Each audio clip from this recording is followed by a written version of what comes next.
It is JC King. Very excited for our next guest here. We have the magnificent adult entertainer, film star, well-known Savannah Fox. Thank you so much for taking the time to join us here on the podcast. How are you doing tonight? Well, thank you much, JC, and thanks for having me on. I'm doing well this evening. A little tired, but still going. Gotta make my dinner. No, I understand. I'm not gonna lie to you. My whole day has been thrown off because I started my day. Usually I don't do this, but I went at 9 a.m. to see the new Star Wars movie. I was so jacked about it, like a nerd. So I am fucking. You fell into the Star Wars trap. I fell into the Star Wars trap. Are you a Star Wars fan? I'm not a Star Wars fan. I have never seen any of the movies, so I'm lost. I'm not a Star Wars hater. I don't care. I just don't know what's going on. Yeah, who gives a shit, right? I'm like, nerds, maybe I should do a porn about it. I'm not sure.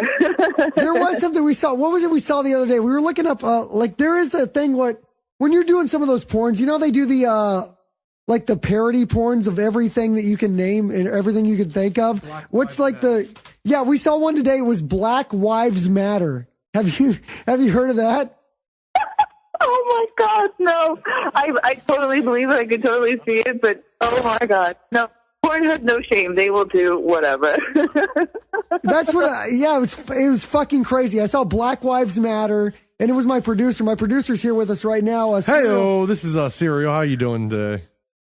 Hello, how are you? Oh, I am rocking and rolling. JC's got me a little on edge. He's coming in here at 100 miles an hour, and I'm just trying to set up crap and try to catch up with him. She doesn't give a fuck, man. Oh, yeah, whatever. That's cool. No worries.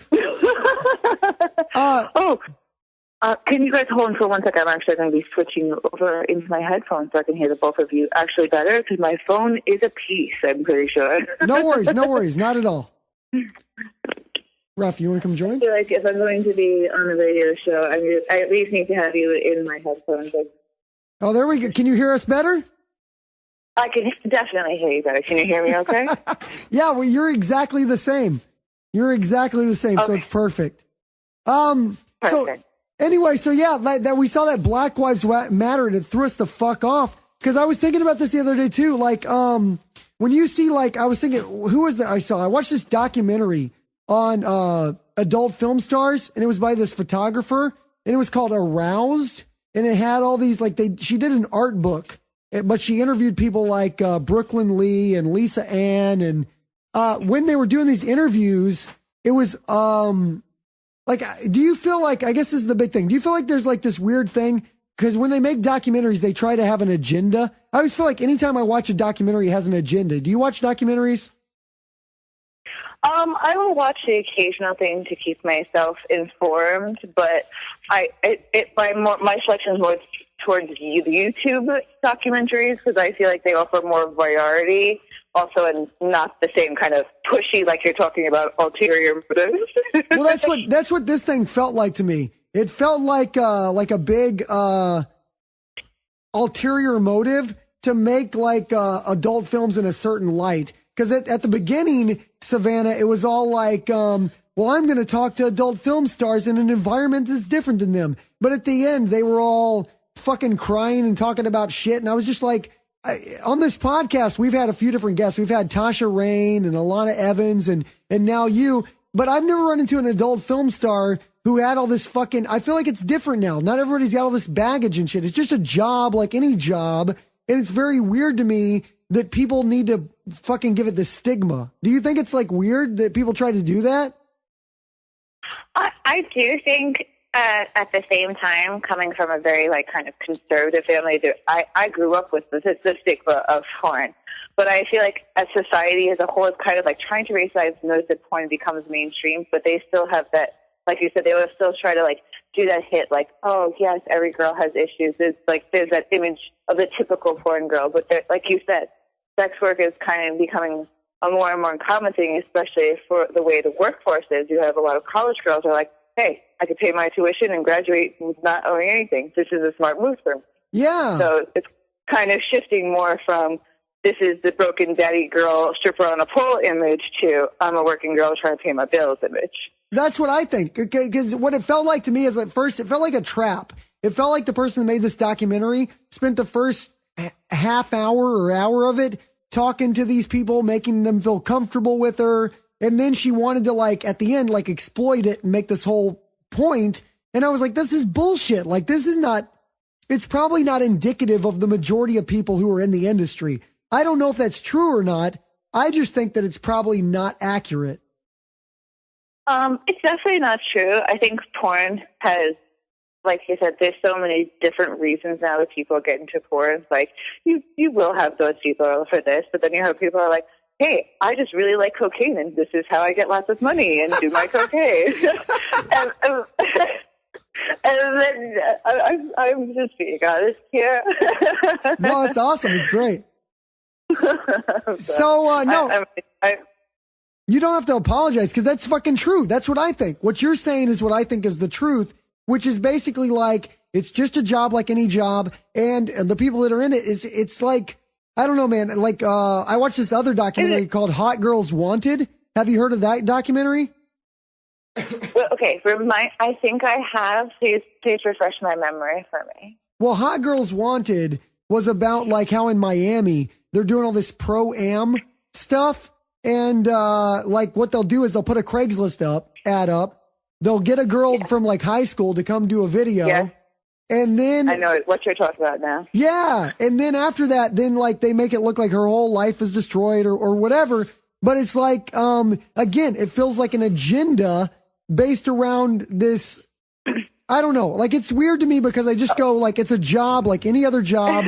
The people that get into it know what they're doing. If everybody in it was like, I don't know, it pisses me off. I'll tell you the truth here, JC. The way that they painted the light, that is not how an agency will run. If that was in California, that would never go down. Yeah. That is what's known in the industry as a suitcase pimp. You have somebody who is basically just nothing, exactly what he is. He sets up shop. He's an agency. Oh, he goes on Craigslist. He has ads. And then he knows the right people.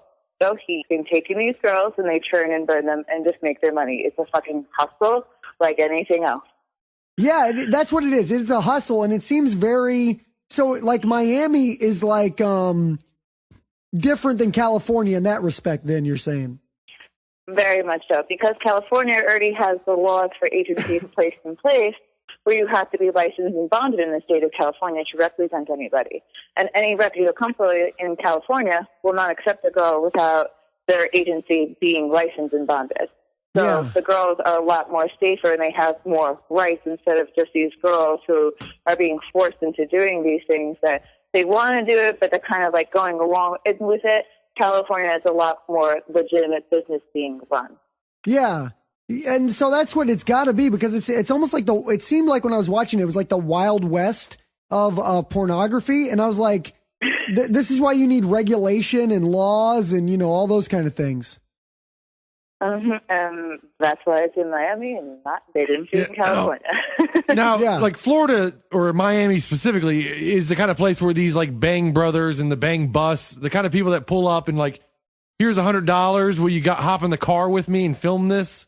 That's where that kind of stuff, those stunts kind of happen. Is that right, or am I off base? Yes, that's correct. Okay. Mm-hmm. Is that real or is that fake, Savannah? Because I would put $1 million down that's bullshit. I mean, technically, I can't say about that one because I was on it, but you know. Yeah. There's people that do things that happen and they live their lives, and who am I to judge? But stuff like that happens. So you did one of those things? You did one of those videos? I did. I so did. Is there, okay, so I was, another thing I was thinking about. So this is the big, like the overarching thing that I wonder about right now, specifically with all the crazy James Dean stuff going on. And I think I mentioned this in the email with you. From a broader perspective, not with this case in particular, but from a broader perspective, you've done BDSM, right? Yes, absolutely. I work for kink.com probably at least twice a month. They're one of my favorite companies to work for. Oh, cool. Okay. So So you kind of know about so what I have wondered about as I was reading all these articles and reading all these things is it seemed like to me that it was like, such a, I don't even know how to put it. Like, it seems like when you're in that kind of environment that things could happen that maybe were unintended or not intended, that maybe crossed a line but weren't meant to be that way. Like, it just seems like there's this gray area in that kind of environment where stuff could happen. It's just like you didn't, like, when you're pushing a boundary and when you're in that environment, can things happen that people aren't comfortable with, but at the same time, somebody didn't mean to do something that somebody was uncomfortable with? Does that make sense? I understand what you're saying. When you're working for companies, especially for kink, they do something where they have a checklist if you are doing a scene that would involve any of kind of those things to environments to happen, where you have to check off, like, this is, they'll say, okay, slapping. They'll say, like, are you okay with it? Like, on a scale of, like, 5 to 4. Yeah. If there's certain places on your body we need to avoid, let us know.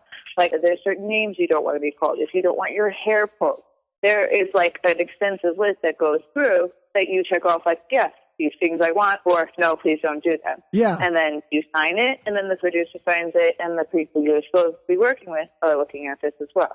So everybody is kind of informed of what you are okay with in the beginning before that should even happen. Yeah. So, like, granted, there are some times when people do get kind of carried away in a scene, and then that's what I was going to say. It seems like you the could model has the option of calling yellow or mercy, which means to just, like, they need to slow down, like, check, like, whatever they're doing, they need to go easier. Yeah. Or they can call red at any time, and then they completely cut no matter what's going on. So, and check in with you immediately. So you say those words like yellow or red, and that, like, indicates, like, how you're feeling in that scene. Mm-hmm, mm-hmm. And so, exactly, like, that's what I was thinking is, like, it seems like when you get into that area of, like, is it possible, my big question is it possible that someone could move into an area someone's not comfortable with, but not realize that they're doing something the person isn't comfortable with? Maybe the person doesn't speak up. Maybe, like, is it possible things, like a line could get crossed here or there, but it's, like, accidental? That's all I'm saying. There are sometimes with people who, like, are kind of like, they want to cross the lines, like people who can't speak. They want their limits to be pushed. So sometimes they won't speak up when they know, like, this is hurting them, but they're like, oh, I want to go further, so they don't say anything. Yeah. So it's kind of like more of like a mental thing of the person who's shooting at the time. Like, if they want to push themselves and then it goes too far that way, and the other person's like, oh, okay, they're not saying stop, so I'm going to keep going more harder. Yeah.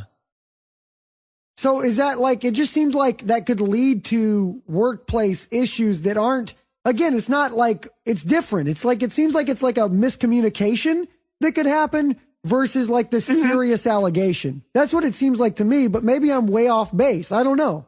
To tell you the truth, I honestly, I get so busy with, I run my own website in addition to having my own clothes for sale store, in addition to shooting for other people. And then I also have a webcam contract. So that keeps me pretty busy. You got your own shit to worry about. Yeah.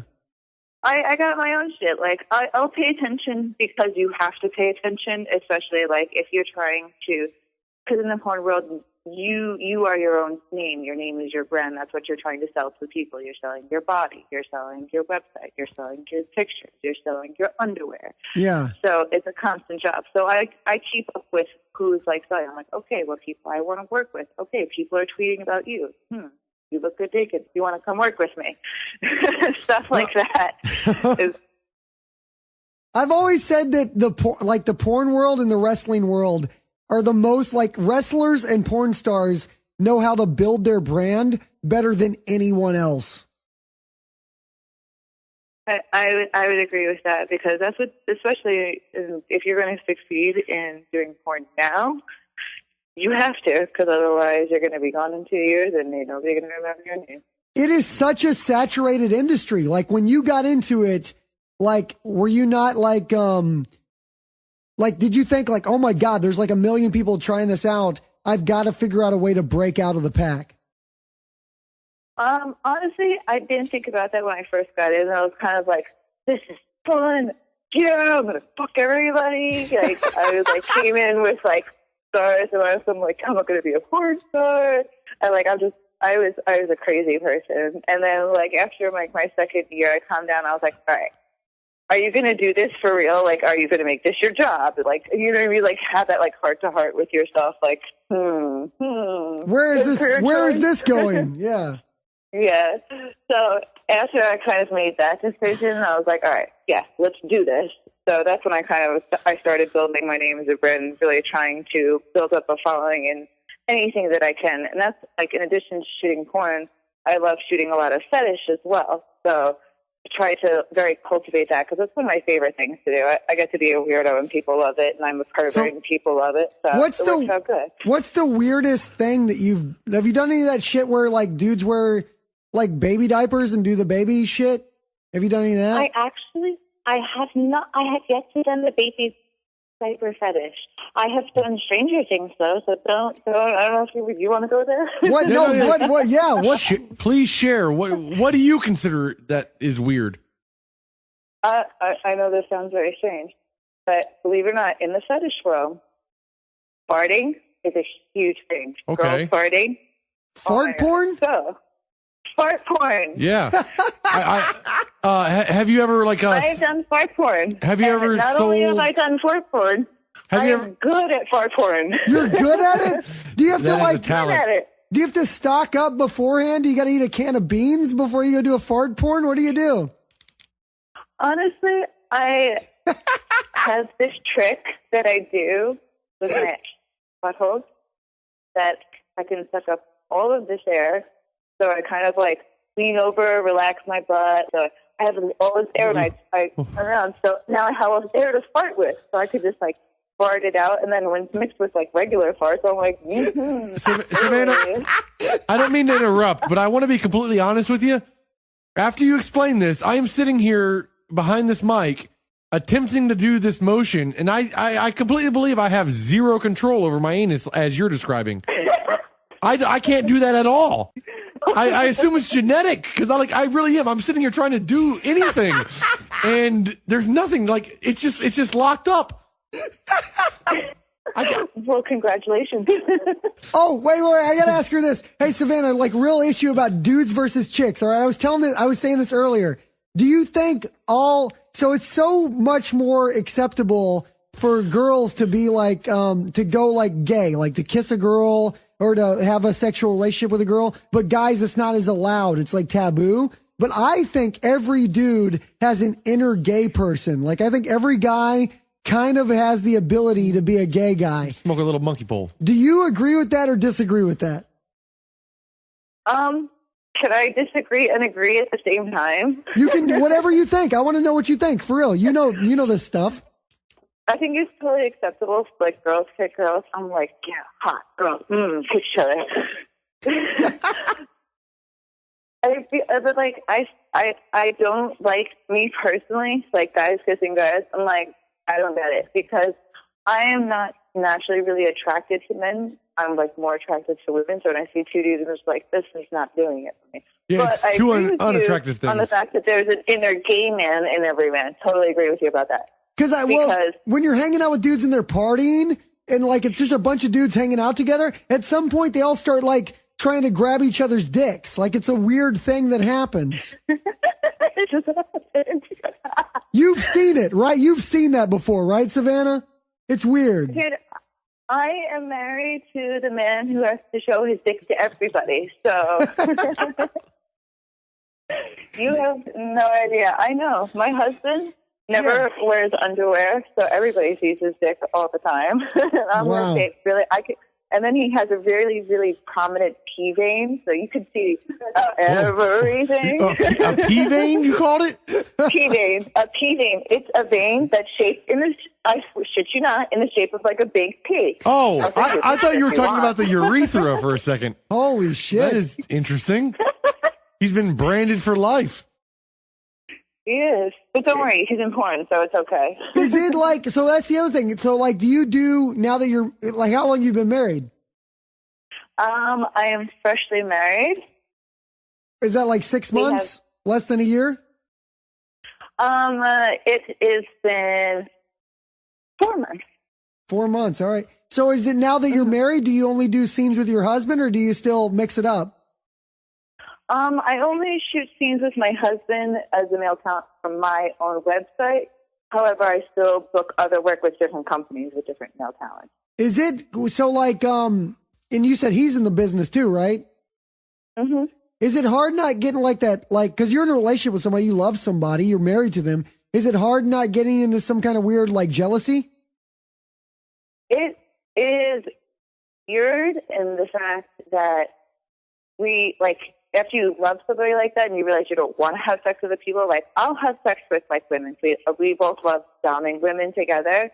Yeah. But, like, as far as, like, men, I'm like, oh, now I look at it as work. I'm like, oh, I got to go do more porn. Damn. Yeah, son of a bitch. I got to go to fucking work. I got to go to fucking work today. Work. Oh, give me my coffee, baby. How long have you been in the business? It will be 3 years, actually, next month. Oh. Is that like, you're not supposed to, I'm trying to figure this out. I'm trying to figure out a way to get into this. I am 32 years old. And I have, at 32, had like 3 different careers. Did you have any prior careers to this business? Oh, totally. I like to call myself I get job boredom very easily. So I'm like, oh, I'm going to do this. No, let me do this. No, let's do this. That's how I ended up doing porn. Well, yeah, that's it. All right, fuck it. Let's do porn. What happened before you were in that business? What'd you do? Before I was in porn, I was a bartender for a long time. Before that, I was in the stews. And before that, I went to school for medical billing and coding. Oh, well, there you go. That is the most exciting of all 3. Let's get into some medical billing and coding questions real fast. Exactly, right? Hey, I can, like, make your bills for you. When you were a masseuse, is there such a thing? Does happy endings really happen, or do people try to get them? No. I worked in more of like a physical therapy office. Yeah, you didn't work in one of those like massage parlors that are open at 11 o'clock at night kind of places. I don't think they exist anyway. I don't think they're real. They do exist. I will tell you bullshit. For a fact they exist. I can't touch you. They do exist. If you see a massage parlor that's open at 11 o'clock at night, 12 o'clock at night. No, they do not exist. Yes, they're not real. That's bullshit. Yes, they do. They're real. I promise you. They're real. Holy they're real. Shit. In Los Angeles, I moved to Los Angeles 2 years ago. Pretty much every other Asian massage place, you can get one. 10-4. In Houston, like I said, you drive around 10 o'clock, 11 o'clock at night. If you see a massage parlor that's open at that hour, you know you can go in there and be like, sexy time. Really? Yes. What the fuck, man? Like, okay, so here's the other question. So, Savannah, is this the burden of not that, I mean, you got a job that probably a lot of people are like, man, that's a cool job or whatever, but like, there's probably a burden of being a porn star. How many guys think just because you're a porn star, if they meet you, they can have sex with you? That's probably a problem, right? My problem is everybody just wants to show me their like dick. They're like, here's my dick, jump on it. like I'm automatically like, oh my God, like get on my knees and like worship it. I don't know what they think is going to happen, but they just want to show me their dick. Like, I completely agree. Like, I'm a straight guy and I've never sent a dick pic because I don't like, I see exactly what you're saying. Like, oh, here it is. And I think most guys, when they send a dick pic, they expect a winky face, smiley face back. Like, oh, that's amazing. And I don't think girls really see it that way. Yeah, no, not really. You like, that's definitely not a thing to do at the beginning of a relationship at all. I don't think anybody wants a dick pic ever. That's a horrible idea in my mind. Are dicks gross? Like, truthfully? Some dicks are gross. Some dicks are beautiful. They're So what you're saying is there is a possibility if you got a dick pic, you'd be like winky face smiley. Yeah, I'd be like, oh my God, that's amazing. That is true. I don't know. But I don't get those fucking pictures. Maybe I just don't have that dick either. So I don't know. Maybe if I sent, I've never had the capability of sending out a dick pic that got the response I was looking for. It seems embarrassing. It seems like if you're there trying to frame a dick pic, that's a very embarrassing thing for a... You have to have 3 mirrors and the right lighting, and you probably need a crew to get the right shot. Holy shit, man. So, Savannah, where can people number one, thank you for chatting with us, man. It's unbelievable. Before I fucking sign off with you, what about this? Like, how do you make, like, with all these YouTube streaming sites and YouPorn and shit? Is that fucking up the porn business or what? Honestly, it's a combination of things. It's the tube sites, and then some companies will purposely like leak feeds trying to use it as a like promotion to like push traffic. And then you have the people who have their own cameras are like, oh, we could make porn. Cool. Let's all make porn. Yeah. So it's too easy. A combination of those 3 things have just like completely drove porn sales like are so bad. Is that why you got to like get your own site and you got to do all the other things? Exactly. Because it used to be in porn, you could make really, really good money and there wasn't as much growth. Now, if there's something you don't want to do, they're like, oh, well, there's 20 girls behind you that all look as good as you, if not better, and they'll do this for $100 less. And it's like, oh, well, fuck me. Now, do you feel like that's driving people to more extremes? Because if I say no, I know there's 100 other people that will say yes. So I'm going to push my own boundaries in order to keep that paycheck coming in. I think that not so much the girls pushing boundaries. I think that the customers, what they want to see are pushing the boundaries. So in other turn, like these more hardcore shoots are being done. Right. Yeah, I've heard recently about a couple girls that are doing like I guess BDSM, the same kind of stuff, and like you mentioned before, like the fart porn. But they're going even another step where they're doing like online retail where they're mailing like farty panties and mailing like poop, literal poop to people.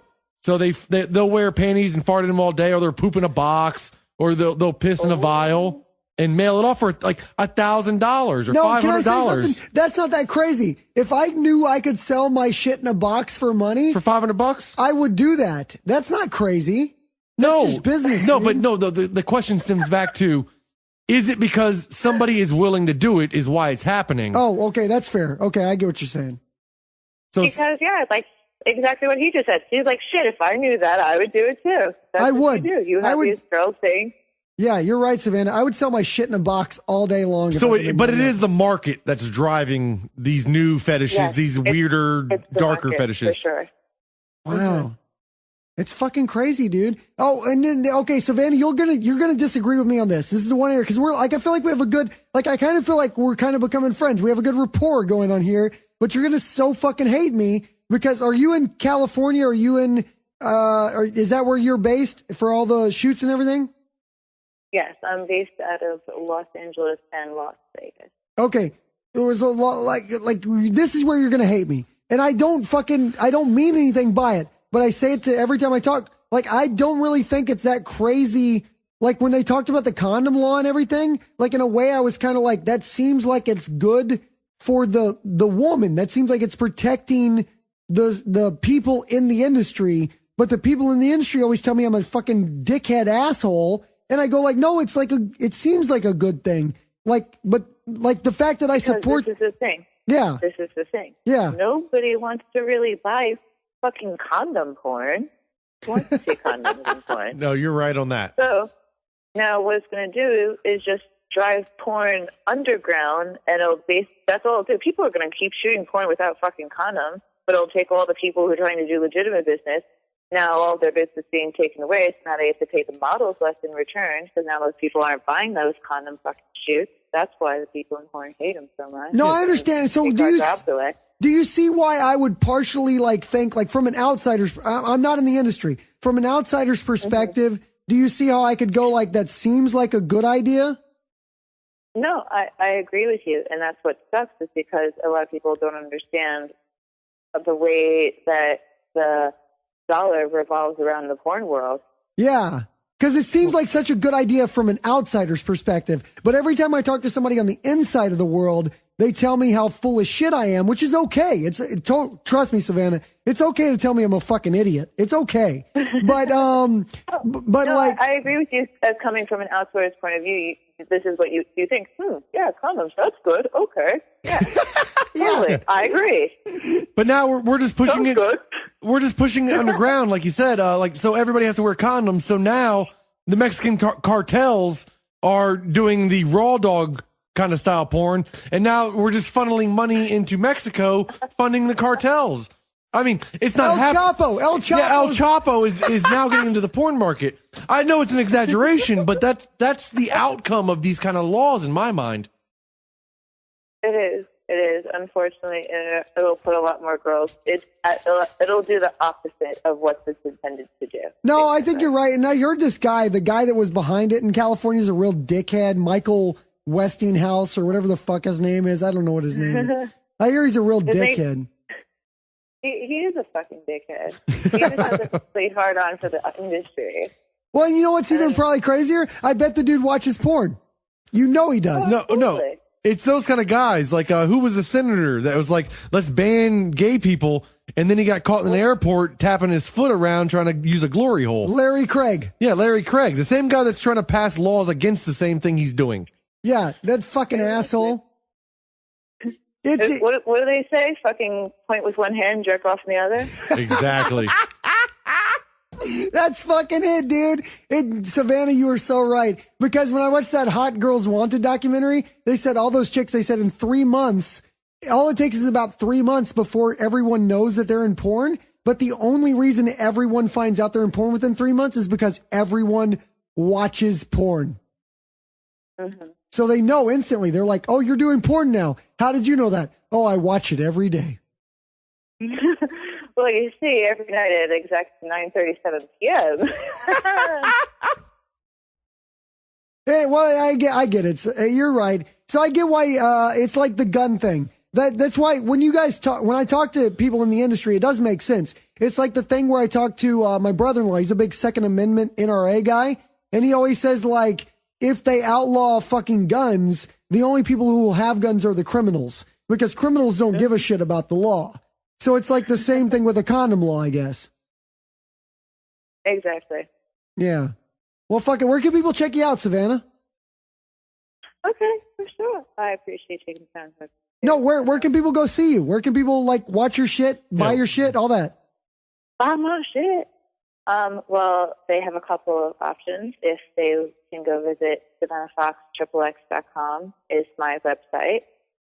My clips for sale is Savannah's Fetish Fantasies. It's door number 95249.